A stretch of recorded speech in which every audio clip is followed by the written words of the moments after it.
The Mask, from The King in Yellow, by R.W. Chambers. Chapter 1. Although I knew nothing of chemistry, I listened fascinated. He picked up an Easter lily, which Genevieve had brought that morning from Notre Dame, and dropped it into the basin. Instantly, the liquid lost its crystalline clearness. For a second, the lily was enveloped in a milk-white foam, which disappeared, leaving the fluid opalescent. Changing tints of orange and crimson played over the surface, and then what seemed to be a ray of pure sunlight struck through from the bottom where the lily was resting.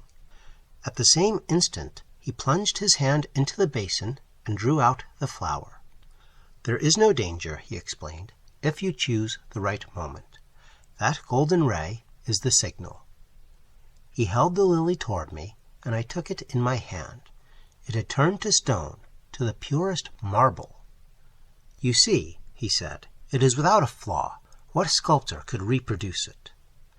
The marble was white as snow, but in its depths the veins of the lily were tinged with palest azure, and a faint flush lingered deep in its heart. "Don't ask me the reason for that," he smiled, noticing my wonder. "I have no idea why the veins and heart are tinted, but they always are. Yesterday I tried one of Genevieve's goldfish. There it is." The fish looked as if sculptured in marble, but if you held it to the light, the stone was beautifully veined with a faint blue, and from somewhere within came a rosy light like the tint which slumbers in an opal. I looked into the basin. Once more it seemed filled with clearest crystal. "If I should touch it now?" I demanded. "I don't know," he replied, "but you had better not try." "There is one thing I'm curious about," I said, "and that is where the ray of sunlight came from." "It looked like a sunbeam, true enough," he said. "I don't know. It always comes when I immerse any living thing. Perhaps," he continued, smiling, "perhaps it is the vital spark of the creature escaping to the source from whence it came." I saw he was mocking, and threatened him with my mahl stick, but he only laughed and changed the subject. "Stay to lunch. Genevieve will be here directly." "I saw her going to early Mass," I said, "and she looked as fresh and sweet as that lily, before you destroyed it." "Do you think I destroyed it?" said Boris gravely. "Destroyed, preserved, how can we tell?" We sat in the corner of a studio near his unfinished group of the Fates. He leaned back on the sofa, twirling a sculptor's chisel and squinting at his work. "By the way," he said, "I have finished pointing up to that old academic Ariadne, and I suppose it will have to go to the Salon. It's all I have ready this year, but after the success the Madonna brought me, I feel ashamed to send a thing like that." The Madonna, an exquisite marble for which Genevieve had sat, had been the sensation of last year's Salon. I looked at the Ariadne, and it was a magnificent piece of technical work, but I agreed with Boris that the world would expect something better of him than that. Still, it was impossible now to think of finishing in time for the Salon that splendid terrible group half shrouded in the marble behind me. The Fates would have to wait. We were proud of Boris Yavain. We claimed him, and he claimed us, on the strength of his having been born in America, although his father was French and his mother was a Russian. Everyone in the Beaux Arts called him Boris, and yet there were only two of us whom he addressed in the same familiar way, Jack Scott and myself. Perhaps my being in love with Genevieve had something to do with his affection for me. Not that it had ever been acknowledged between us, but after all was settled, and she had told me with tears in her eyes that it was Boris whom she loved, I went over to his house and congratulated him. The perfect cordiality of that interview did not deceive either of us, I always believed, although to one at least it was a great comfort. I do not think he and Genevieve ever spoke of the matter together, but Boris knew. Genevieve was lovely. The Madonna-like purity of her face might have been inspired by the Sanctus in Gounod's Mass, but I was always glad when she changed that mood for what we called her April maneuvers. She was often as variable as an April day. In the morning, grave, dignified, and sweet. At noon, laughing, capricious. At evening, whatever one least expected. I preferred her so, rather than in that Madonna-like tranquillity which stirred the depths of my heart. I was dreaming of Genevieve when he spoke again. "What do you think of my discovery, Alec?" "I think it's wonderful. I shall make no use of it, you know, beyond satisfying my own curiosity, so far as may be, and the secret will die with me." "It would be rather a blow to sculpture, would it not? We painters lose more than we ever gain by photography." Boris nodded, playing with the edge of the chisel. "This new vicious discovery would corrupt the world of art. No, I shall never confide the secret to anyone," he said slowly. It would be hard to find anyone less informed about such phenomena than myself, but of course I had heard of mineral springs so saturated with silica that the leaves and twigs which fell into them were turned to stone after a time. I dimly comprehended the process, how the silica replaced the vegetable matter, atom by atom, and the result was a duplicate of the object in stone. This, I confess, had never interested me greatly, and as for the ancient fossils thus produced, they disgusted me.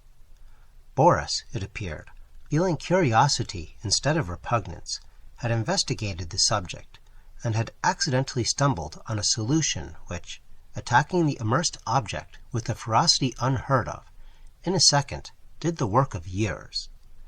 That was all I could make out of the strange story he had just been telling me. He spoke again, after a long silence. "I am almost frightened when I think of what I have found. Scientists would go mad over the discovery. It was so simple, too. It discovered itself. When I think of that formula, and that new element precipitated in metallic scales—" "What new element?" "Oh, I haven't thought of naming it, and I don't believe I ever shall. There are enough precious metals now in the world to cut throats over." I pricked up my ears. "Have you struck gold, Boris?" "No. Better.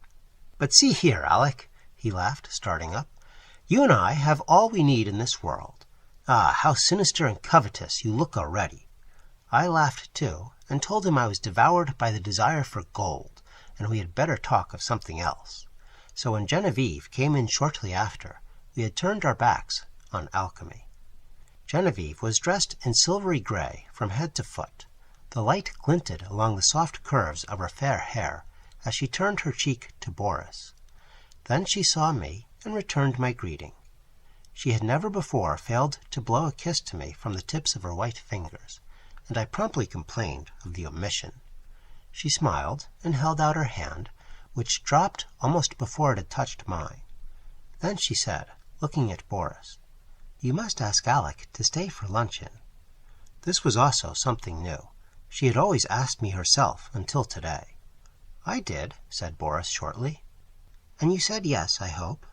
She turned to me with a charming conventional smile.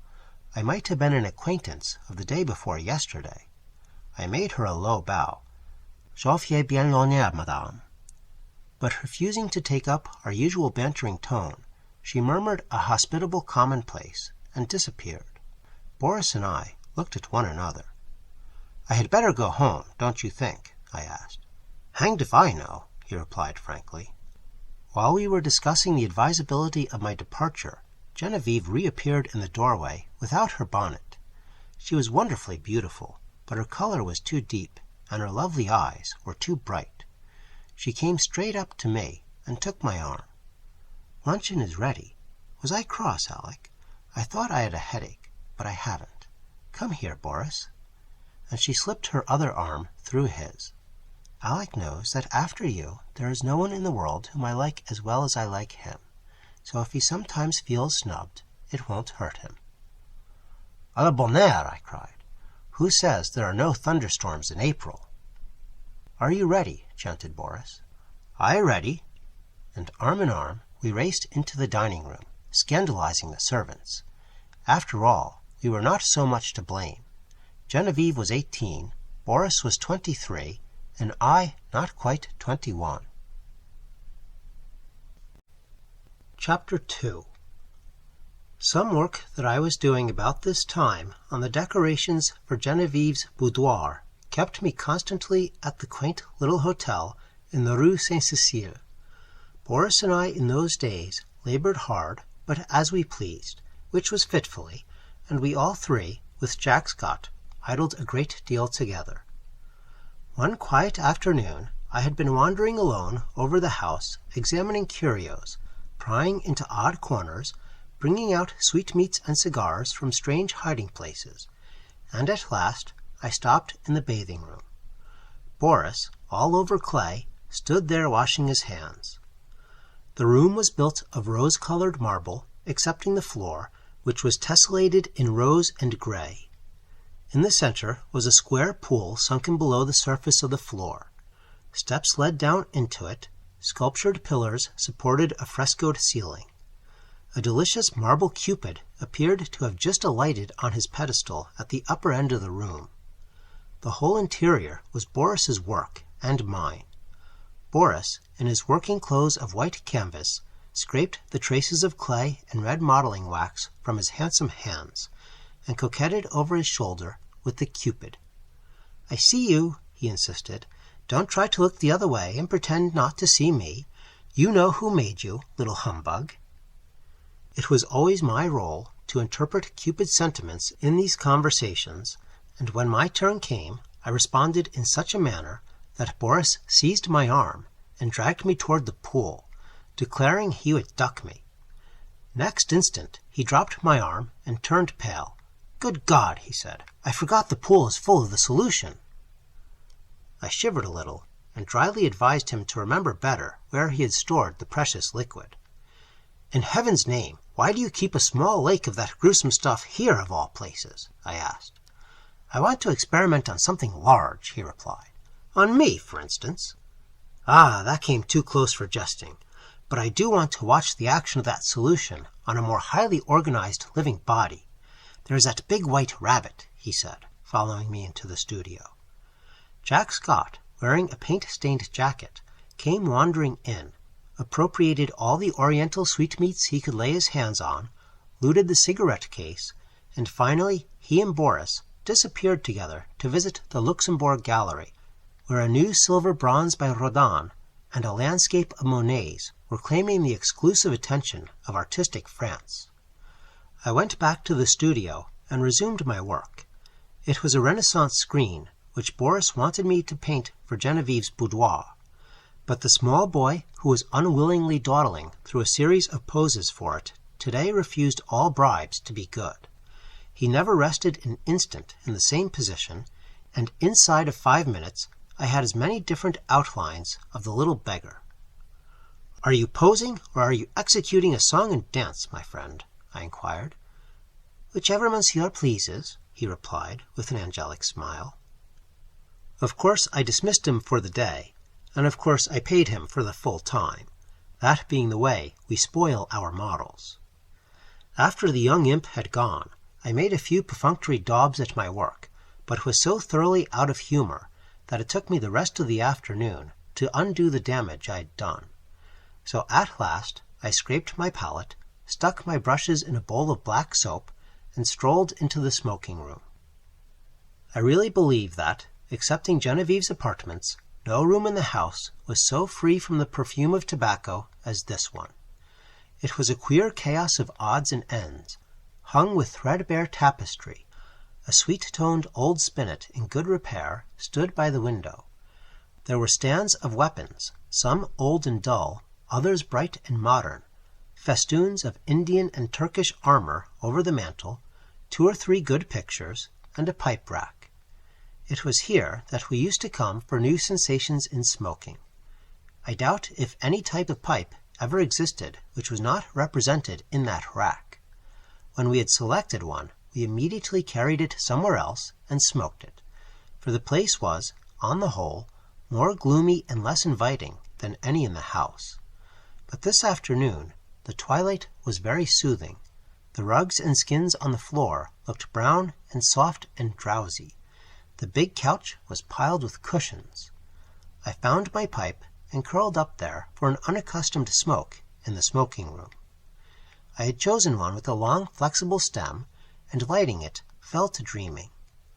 After a while it went out, but I did not stir. I dreamed on, and presently fell asleep. I awoke to the saddest music I had ever heard. The room was quite dark.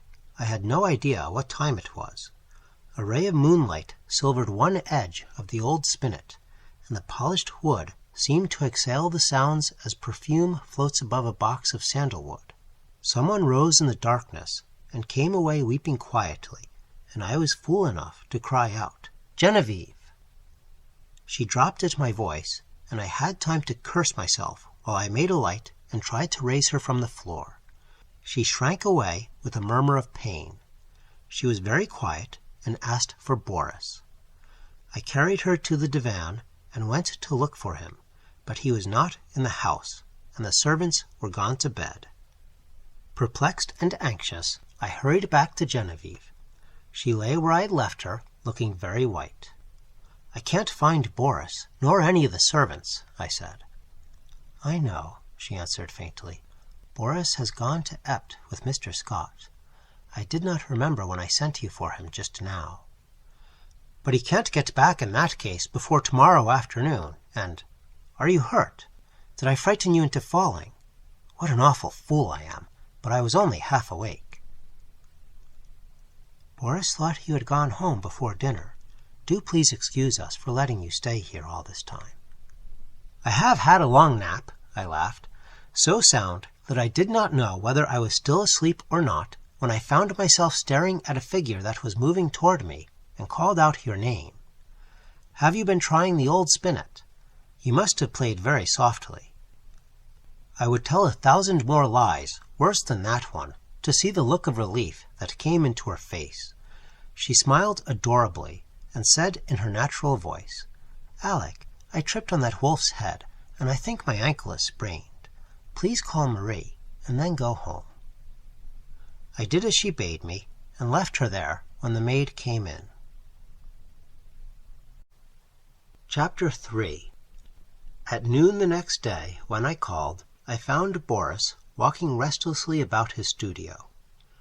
"Genevieve is asleep just now," he told me. "The sprain is nothing, but why should she have such a high fever?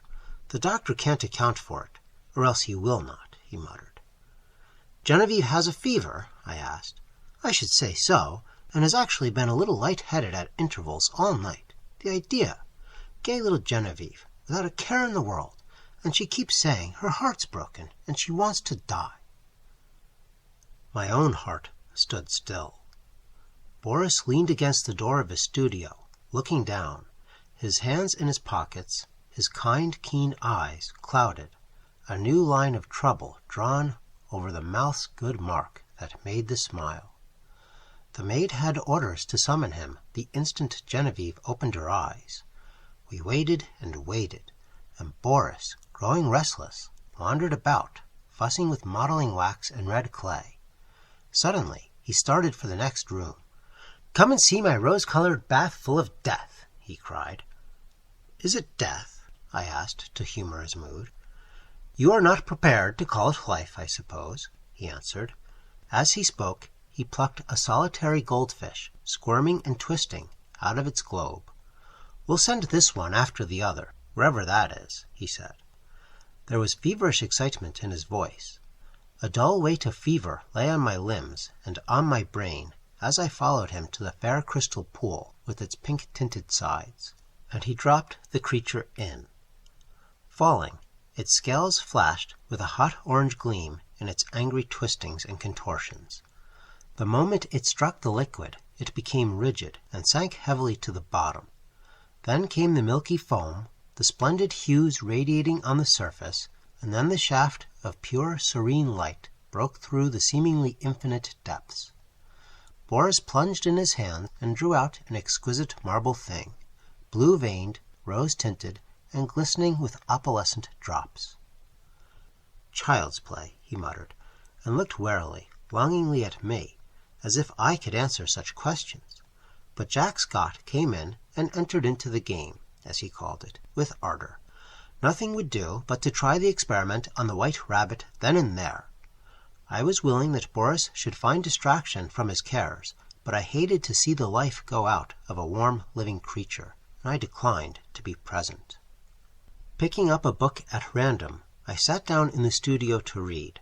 Alas, I had found The King in Yellow. After a few moments, which seemed ages, I was putting it away with a nervous shudder, when Boris and Jack came in, bringing their marble rabbit. At the same time, the bell rang above, and a cry came from the sick room. Boris was gone like a flash, and the next moment he called, "Jack, run for the doctor! Bring him back with you! Alec, come here!" I went and stood at her door. A frightened maid came out in haste and ran away to fetch some remedy. Genevieve, sitting bolt upright, with crimson cheeks and glittering eyes, babbled incessantly and resisted Boris's gentle restraint. He called me to help. At my first touch, she sighed and sank back, closing her eyes, and then, as we still bent above her, she opened them again, looked straight into Boris's face, poor fever-crazed girl, and told her secret. At the same instant, our 3 lives turned into new channels. The bond that held us so long together snapped forever, and a new bond was forged in its place, for she had spoken my name, and as the fever tortured her, her heart poured out its load of hidden sorrow. Amazed and dumb, I bowed my head, while my face burned like a live coal, and the blood surged in my ears, stupefying me with its clamor. Incapable of movement, incapable of speech, I listened to her feverish words in an agony of shame and sorrow. I could not silence her. I could not look at Boris. Then I felt an arm upon my shoulder, and Boris turned a bloodless face to mine. "It is not your fault, Alec. Don't grieve so if she loves you." But he could not finish, and as the doctor stepped swiftly into the room, saying, "Ah, the fever!" I seized Jack Scott and hurried him to the street, saying, "Boris would rather be alone." We crossed the street to our own apartments, and that night, seeing I was going to be ill too, he went for the doctor again. The last thing I recollect with any distinctness was hearing Jack say, "For heaven's sake, doctor, what ails him to wear a face like that?" And I thought of the King in Yellow and the pallid mask. I was very ill, for the strain of 2 years which I had endured since that fatal May morning when Genevieve murmured, "I love you, but I think I love Boris best," told on me at last. I had never imagined that it could become more than I could endure. Outwardly tranquil, I had deceived myself, although the inward battle raged night after night, and I, lying alone in my room, cursed myself for rebellious thoughts unloyal to Boris and unworthy of Genevieve. The morning always brought relief, and I returned to Genevieve and to my dear Boris with a heart washed clean by the tempests of the night. Never in word or deed or thought, while with them, had I betrayed my sorrow, even to myself. The mask of self-deception was no longer a mask for me. It was a part of me. Night lifted it, laying bare the stifled truth below, but there was no one to see except myself. And when the day broke, the mask fell back again of its own accord. These thoughts passed through my troubled mind as I lay sick, but they were hopelessly entangled with visions of white creatures, heavy as stone, crawling about in Boris's basin, of the wolf's head on the rug, foaming and snapping at Genevieve, who lay smiling beside it. I thought, too, of the King in Yellow, wrapped in the fantastic colors of his tattered mantle, and that bitter cry of Cassilda, "Not upon us, O King, not upon us!" Feverishly, I struggled to put it from me, but I saw the lake of Hali, thin and blank, without a ripple or wind to stir it, and I saw the towers of Carcosa behind the moon.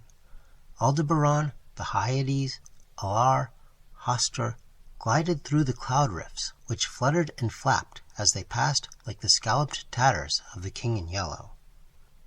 Among all these, one sane thought persisted. It never wavered, no matter what else was going on in my disordered mind, that my chief reason for existing was to meet some requirement of Boris and Genevieve. What this obligation was, its nature, was never clear. Sometimes it seemed to be protection, sometimes support through a great crisis.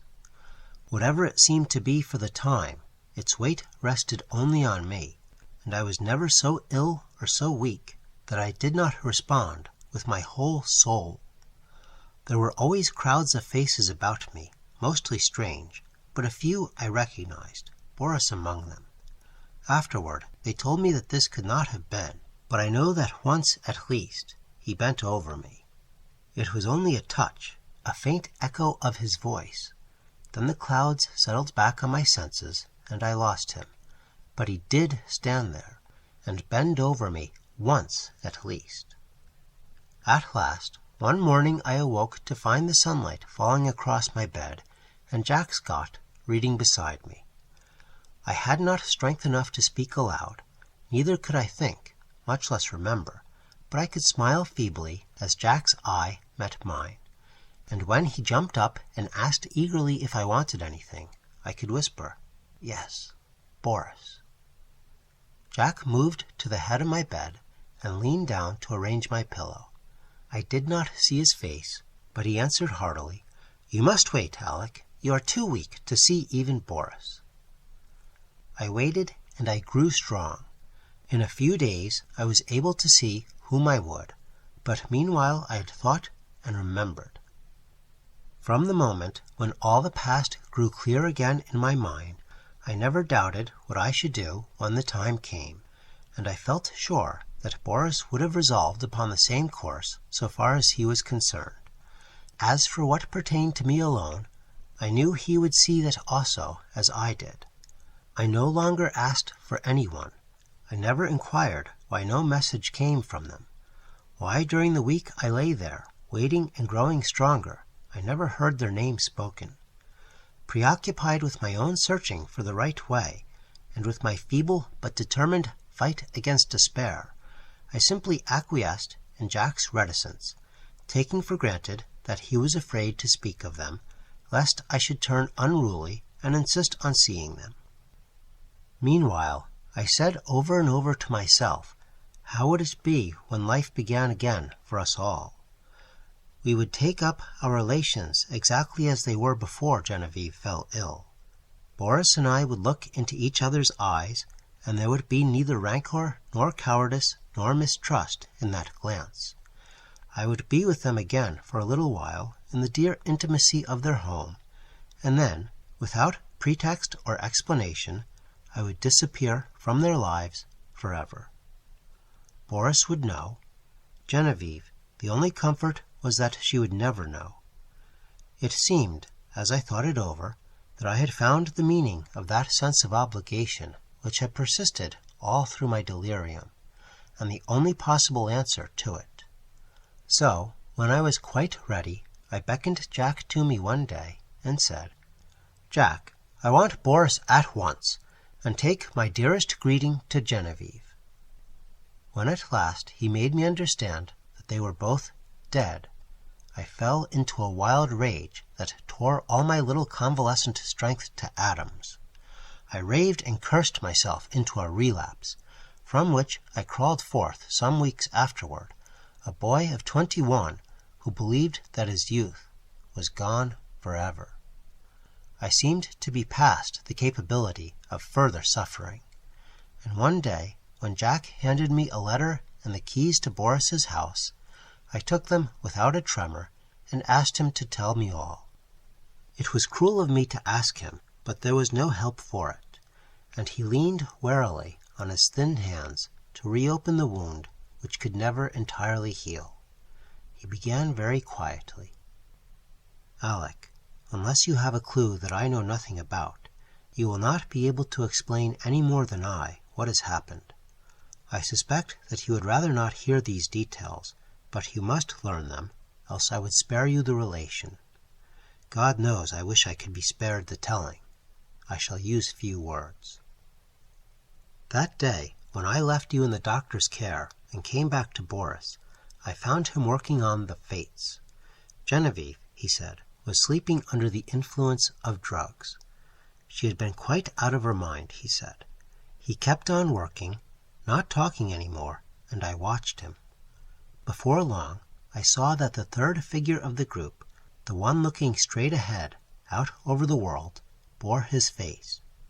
Not as you ever saw it, but as it looked then and to the end. This is one thing for which I should like to find an explanation, but I never shall. Well, he worked, and I watched him in silence, and we went on that way until nearly midnight. Then we heard the door open and shut sharply, and a swift rush in the next room. Boris sprang through the doorway, and I followed, but we were too late. She lay at the bottom of the pool, her hands across her breast. Then Boris shot himself through the heart. Jack stopped speaking. Drops of sweat stood under his eyes, and his thin cheeks twitched. I carried Boris to his room. Then I went back and let that hellish fluid out of the pool, and turning on all the water, washed the marble clean of every drop. When at length I dared descend the steps, I found her lying there, as white as snow. At last, when I had decided what was best to do, I went into the laboratory and first emptied the solution in the basin into the waste pipe. Then I poured the contents of every jar and bottle after it. There was wood in the fireplace, so I built a fire, and breaking the locks of Boris's cabinet, I burnt every paper, notebook, and letter that I found there. With a mallet from the studio, I smashed to pieces all the empty bottles. Then, loading them into a coal scuttle, I carried them to the cellar and threw them over the red-hot bed of the furnace. 6 times I made the journey, and at last not a vestige remained of anything which might again aid in seeking for the formula which Boris had found. Then at last I dared call the doctor. He is a good man, and together we struggled to keep it from the public. Without him I never could have succeeded. At last we got the servants paid and sent away into the country, where old Rosier keeps them quiet with stories of Boris's and Genevieve's travels in distant lands, from whence they will not return for years. We buried Boris in the little cemetery of Sèvres. The doctor is a good creature, and knows when to pity a man who can bear no more. He gave his certificate of heart disease, and asked no questions of me. Then, lifting his head from his hands, he said, "Open the letter, Alec. It is for both of us." I tore it open. It was Boris's will, dated a year before. He left everything to Genevieve, and in the case of her dying childless, I was to take control of the house in the Rue Sainte-Cécile, and Jack Scott the management at Ept. On our deaths, the property reverted to his mother's family in Russia, with the exception of the sculptured marbles executed by himself. These he left to me. The page blurred under our eyes, and Jack got up and walked to the window. Presently he returned and sat down again. I dreaded to hear what he was going to say, but he spoke with the same simplicity and gentleness. Genevieve lies before the Madonna in the marble room. The Madonna bends tenderly above her, and Genevieve smiles back into that calm face that never would have been except for her. His voice broke, but he grasped my hand, saying, "Courage, Alec." Next morning he left for Ept to fulfill his trust. Chapter 4. The same evening I took the keys and went into the house I had known so well. Everything was in order, but the silence was terrible. Though I went twice to the door of the marble room, I could not force myself to enter. It was beyond my strength. I went into the smoking room and sat down before the spinet. A small lace handkerchief lay on the keys, and I turned away, choking. It was plain I could not stay. So I locked every door, every window, and the 3 front and back gates, and went away. Next morning Alcide packed my valise, and leaving him in charge of my apartments, I took the Orient Express for Constantinople. During the 2 years that I wandered through the East, at first in our letters we never mentioned Genevieve and Boris, but gradually their names crept in. I recollect particularly a passage in one of Jack's letters replying to one of mine. What you tell me of seeing Boris bending over you while you lay ill, and feeling his touch on your face, and hearing his voice, of course troubles me. This that you describe must have happened a fortnight after he died. I say to myself that you are dreaming, that it was part of your delirium, but the explanation does not satisfy me, nor would it you. Toward the end of the 2nd year, a letter came from Jack to me in India, so unlike anything that I had ever known of him that I decided to return at once to Paris. He wrote, "I am well, and sell all my pictures as artists do who have no need of money. I have not a care of my own, but I am more restless than if I had. I am unable to shake off a strange anxiety about you. It is not apprehension, it is rather a breathless expectancy, of what God knows. I can only say it is wearing me out. Nights I dream always of you and Boris. I can never recall anything afterward, but I wake in the morning with my heart beating, and all day the excitement increases until I fall asleep at night to recall the same experience. I am quite exhausted by it, and have determined to break up this morbid condition. I must see you. Shall I go to Bombay, or will you come to Paris?"